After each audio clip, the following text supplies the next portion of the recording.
YouTube? Welcome back to another episode of Many Tribes, One Kingdom. My name is John, and I am here to continue our Names of God series, so I hope you guys are ready. But before we start, make sure you hit that subscribe button, hit the like button if you enjoy our content, and share this with a friend. Alright, so today's name is a very interesting one that I'm not gonna lie, until we started the series, I didn't know much about this one. And this name is Olam. That's E-L, and then there's a space in there, O-L-A-M. Olam, which means God Everlasting. Now, this is a very fascinating name because I was doing my research for this video, and I was like, wow, I know so little about this name. It first shows up in Genesis chapter 21, when Abraham forms a covenant, or a verbal agreement with the Philistines. And he calls on Olam as a witness. He calls on the everlasting God to witness the covenant, to witness the agreement, and everything. And I find it interesting that that's the name Abraham calls on. That's the name of God that he chooses to call on, instead of, say, El Shaddai or El Elyon, which we have already done amazing videos on those. Go check them out if you haven't already. No, Abraham calls on God Everlasting.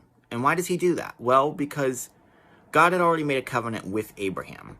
God told Abraham, hey, I'm going to give this whole land of Canaan to you. So by Abraham calling on God Everlasting, Abraham was understanding that, you know, when I'm long gone, God will still be here. So let's really get into this, because I really want to get into this one. I'm really excited for this one. So in the name, Olam, again, God Everlasting. If God is everlasting, he has no beginning and no end. There is no time when God was not. There is no time when God will not be. You know, he tells us later on in Scripture through the prophets, before me there was no God, and neither shall there be after me. There are none beside me. You know, God is making it very clear. He alone is the master of time. God invented time. And so, of course, it would make sense that he is everlasting, because there will never be a moment when God will not be. You know, some people think that because of the way the 20th century went and the 21st century is going, I've heard some people say, well, God has to be dead. Well, I mean, besides the numerous problems that are wrong with that statement, a simple fact is that he can't be, because he's everlasting. All right. So, to really go deeper, because I really want to go deeper on this name, when God has talked about being everlasting, we are to understand that he is the same yesterday, today, and forever. It also denotes his unchangeability. You know, that God is the same throughout history. You know, for instance, if I were to bring you a letter, okay, and I didn't tell you who wrote it, and I didn't tell you when it was dated, and this letter were to mention the president, but didn't mention them by name, you know, you might be wondering, well, which president are they talking about here? You know, or any government official you can think of, or any person in particular. You would obviously be wondering, well, who are they talking about here? It's not the same with God. Okay, God is not, you know, an elected official or a passing king or deity. There was no time when God was not the master of everything, when he was not king, and there will never be a time when he is not king. And so, what this name shows us, and what this name really explains to us, is that God will always be here. He has always been here. And it also continues to show us that God is still watching over us. The same God who made the covenant with Abraham, okay? The same God. And Abraham understood this, guys. Abraham knew this. The same God who promised Abraham, I will give you this land. I will establish my covenant with your descendants. The same God who did that is also the same God who promised Adam and Eve in the garden, you know, there will be a deliverer. The same God who promised Noah that he would watch over the earth and not flood it anymore. He is the same God who promised Judah a descendant who would rule the nations, the same God who promised David a descendant to rule the nations, the same God who promises us salvation. He is the same. Hebrews, Jesus Christ is the same yesterday, today, and forever. In Malachi, I am the Lord, I do not change. Therefore, you are not consumed. Even in our worst moments, okay? To understand something, to understand the history of the Israelites, for instance, they did not keep their faith with the covenant. They did not keep the faith of the covenant that God had made with them. But because God already knew that, God knew they wouldn't keep the covenant, just like God knows what we're going to do. But that goes into a whole nother topic, which we will cover in a future video. Stay tuned for that. Anyway, where was I? Right. So God knew that, but he still made the covenant, and he still watched over them. Yes, he punished them. He exiled them from the land. He took the land away from them, and then when they came back, they were in captivity, but he was still there. He was still God, and he was still watching out for them, calling them to be faithful to his covenant with them. God loves to make covenants, agreements with us. And it's, this is the same God today who watches over the church. And as you've seen on some of our videos already, that we believe that, the Christian church is not where it should be. We believe that in many ways the Christian church has compromised or given into worldly desires or temptations. And we believe that God is still calling us back from that. We can have the first century church all over again if we will remain faithful. We look for these big sweeping changes in society or in other people, when the truth is we should first start by looking at ourselves and finding out, how are we not being faithful to God and his covenant? Does it mean everything's going to be fixed instantly? No. And I believe we can turn to the persecution that the Romans put the Christians through to show that. But the church was in a good place because the Christians kept their faith, and it brought about change. It starts within us. Well, it starts with God. God starts the change. Everything. He calls us to that change. But if we would live according to his covenant and according to the everlasting God, then I believe we would see great things still. And speaking of the first century church, and moving on here a little bit, because I want to show you guys that, El Olam has a lot of implications and a lot of, I guess you would call them, it leads to a lot of other names that God is referred to by. Specifically in Daniel, he is called the Ancient of Days.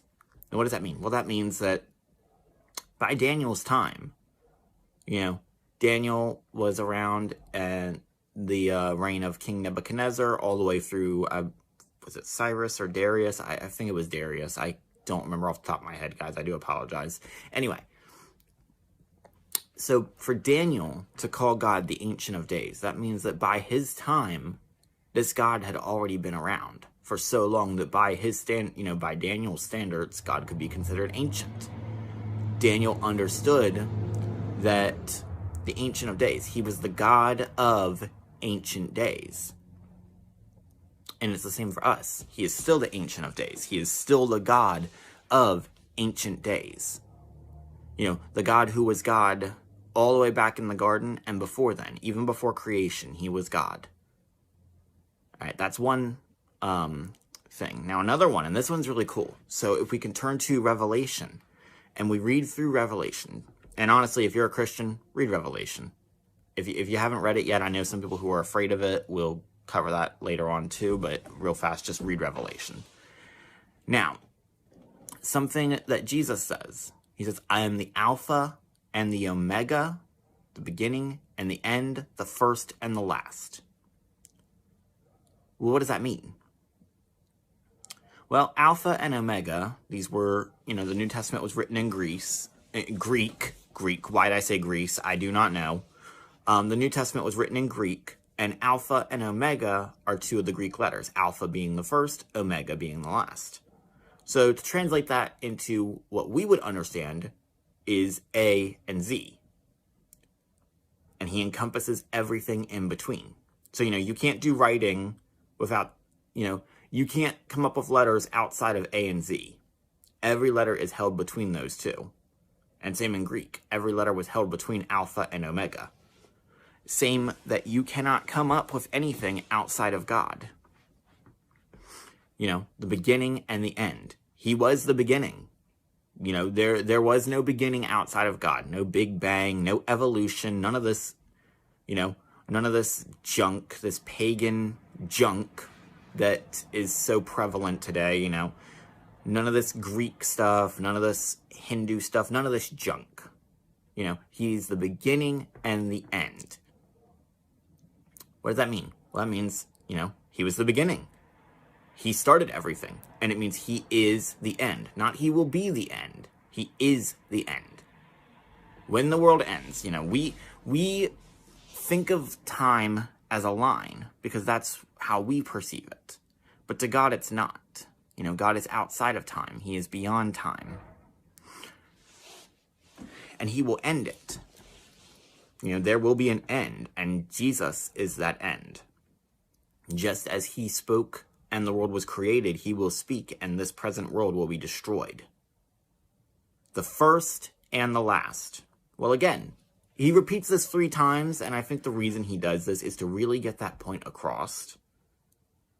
You know, that he is the beginning and the end, the first and the last, the alpha and the omega. He was the first. You know, there was no one before him. There was no one before God, guys. There is no God of gods. God doesn't have his own God. Okay? This isn't some Mormon belief where God was once a man and then he ascended and became God because his God was happy, and then you go back a step and his God was happy, and back a step and back a step and back a step, and oh, gee, no. God is God. He is the first. He will be the last. There is nothing that finds its movement, its life outside of him. He speaks and the world is created. He speaks and it will be destroyed. The world, you know, darkness trembles at the sound of his voice. The mountains move when he tells them to. The oceans stay where they are told to stay because God says so.